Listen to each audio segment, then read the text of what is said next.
my name is Dr. Richard Harris, and welcome to Research Thursday, a 5-minute-ish hot take on some current-ish research. And what we're going to be talking about today is lifestyle and chronic disease. So let's dive into this study. So what the study was looking at was, okay, we know that the first line in the guidelines is always lifestyle modification.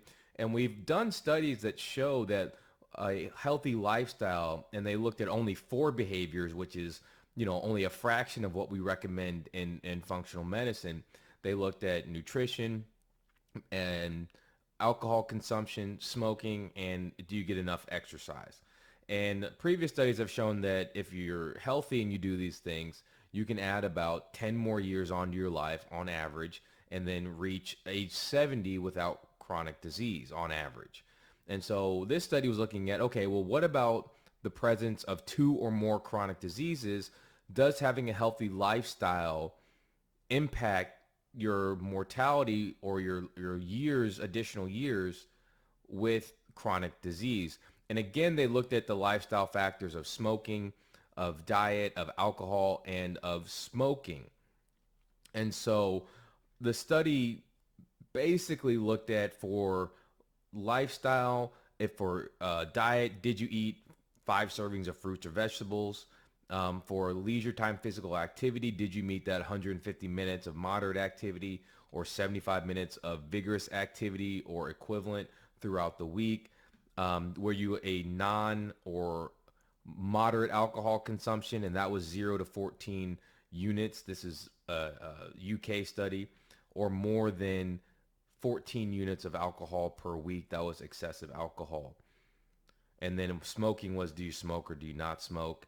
And then they also looked at some other potential confounders, ethnicity, socioeconomic status, employment status, body mass index, and total sedentary time. So these things were also factored into the study. So what did they show? Okay, so the 5 most common types of chronic diseases present in men were high blood pressure, asthma, cancer, diabetes, and angina, which is coronary artery disease, where you have recurrent chest pains. For women, it was hypertension, asthma, cancer, depression, and migraines.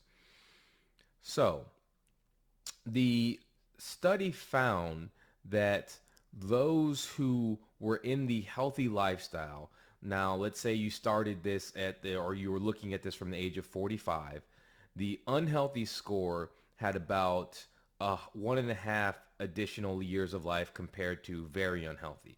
So they looked at those 4 lifestyle factors and they grouped it to very unhealthy, unhealthy, healthy, and then very healthy. And so if you were very unhealthy and where it's compared to healthy, you had a 1.5 years additional life for very unhealthy. If you were healthy, a 4.5 years of additional life. And then if you were very healthy, 6.3 years for men. And those numbers were 3.5 for women, up to 7.6 for women. And that was in people who had chronic disease. And they found that that pattern was very similar if you looked at it from age 65. And there's actually a chart in the study where you can look at those additional life years at that current age. And I thought that was very, very important and very impactful. And so they also looked at, okay, which was the biggest individual lifestyle factor?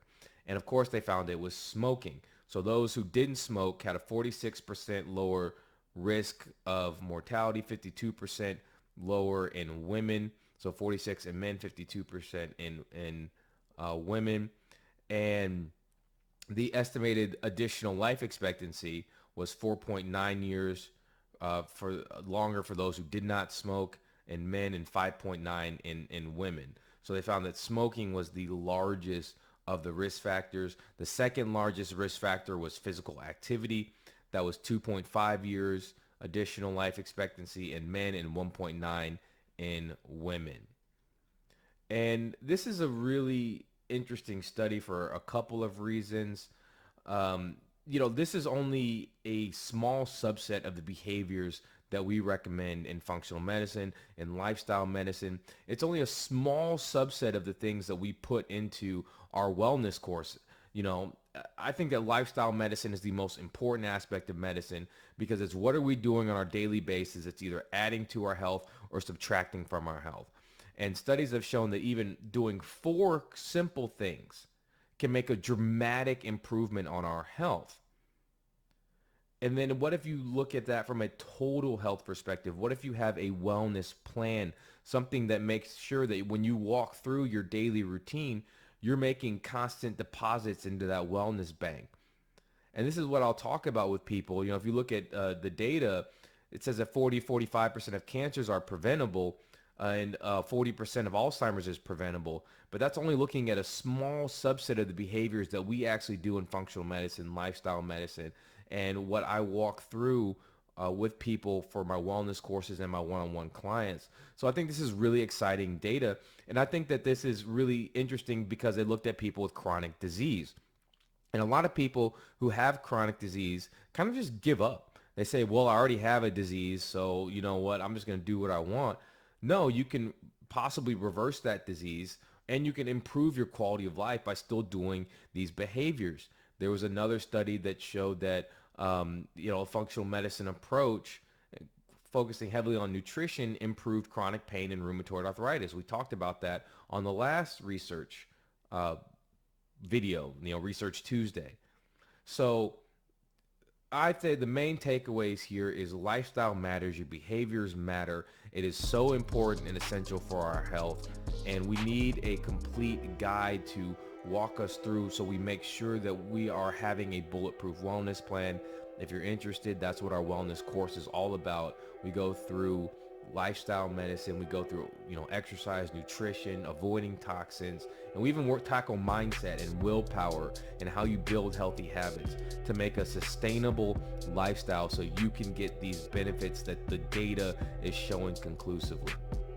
So thank you for listening to Research Thursday. We'll be back again with another article on Tuesday. God bless.